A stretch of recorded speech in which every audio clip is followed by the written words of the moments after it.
झाला नाही का नैवेद्य? नाही. एवढा वेळ लागतो काय नैवेद्याला? आणि ये बाया, तोंड काऊन लांबला तो? अगं घरच्या लक्ष्मीच्या तोंडावर हसू पाहिजे, हसत खेळत सगळे काम केले पाहिजे. आम्ही काय नव्हतो काय सुना? आम्ही सुना होतो ना, तर सासू पुढं असं हसत नाचत खेळत खेळत काम करायचो. अच्छा. लक्ष्मी पण टिकती तशानी. हे असं काय तोंड लांबून? और अभी तो रुको.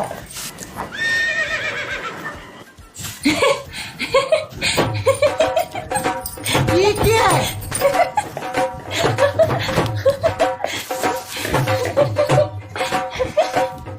हे बाय, पागल झालं काय सोंग?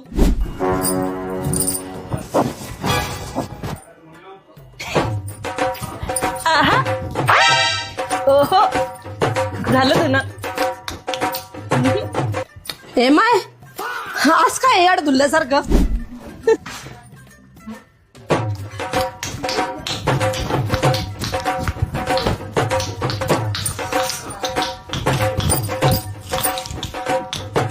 अगे बरी तुला आंबेल तोंडाची अशी नाटकं करू नको काय समोर. वय तिकडं माणूस म्हणला हसून घेऊन काम करतो, उड्या मारून राहिली काय, नाचू राहिली काय, येडं करून टाकलं काय तिकडं.